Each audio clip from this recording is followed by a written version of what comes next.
ഈ സിനിമ സംവിധാനം ചെയ്തിരിക്കുന്നത് നിയാസ് എന്നൊരു ഡയറക്ടറാണ്. ആദ്യമായിട്ട് ഡയറക്ഷൻ ചെയ്യുന്നതാണ്.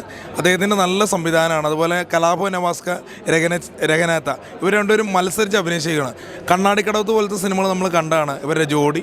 തിരിച്ച് വന്നിരിക്കുകയാണ് ഈ ജോഡി. വീണ്ടും ഇതുപോലത്തെ സിനിമകൾ വരട്ടെ. അതുപോലെ അജീഷ് കോട്ട ഒരു മിമിക്രി കലാകാരന്, അദ്ദേഹം നല്ല വേഷം ചെയ്തു. നല്ല ഗാനങ്ങളാണ്, സെൻറ്റിമെൻറ്റ്സ്, ഒരുപാട് സങ്കടം വരുന്ന സീൻസൊക്കെ ഉണ്ട്. ഗംഭീരമായിട്ട് ചെയ്തു, അടിപൊളി, നല്ല സിനിമയാണ്. നല്ല സമൂഹത്തിൽ പറയേണ്ട കാര്യങ്ങളുണ്ടല്ലോ, സമൂഹത്തിൽ പറയേണ്ട കാര്യങ്ങൾ ഒരുപാടുണ്ട്. കാരണം എന്താണെന്ന് വെച്ച് കഴിഞ്ഞാൽ ഇപ്പോഴും ഈ 25 ന്യൂ ജനറേഷൻ ആയാലും ഈ അന്ധവിശ്വാസം അത് എല്ലാ മതത്തിലും ഒരുപോലെ തന്നെ തീവ്രതയാണ്. ഇപ്പം നമുക്കൊരു വീട്ടിലൊരു പരിപാടി നടന്നു കഴിഞ്ഞാൽ അതിലെ കുത്തുറാത്തീവ് അതാണ് ഇതാണ് മാങ്ങാത്തൊലിയാണെന്നും പറഞ്ഞ് നമ്മളെല്ലാവരും വിളിച്ച് നടത്തുന്നുണ്ട്. നമ്മൾ തങ്ങന്മാരെ മോശമാക്കി പറയുന്നല്ല കേട്ടോ, അത് ഈ പടത്തിൽ ശരിക്കും കാണിച്ചിട്ടുണ്ട്. എല്ലാ കാര്യങ്ങളും തുറന്ന് കാണിച്ചിട്ടുണ്ട്. അപ്പോൾ അത് നമ്മൾ ഞാൻ എടുത്തു പറഞ്ഞല്ലോ, ഞാനൊരു മുസൽമാനാണ്.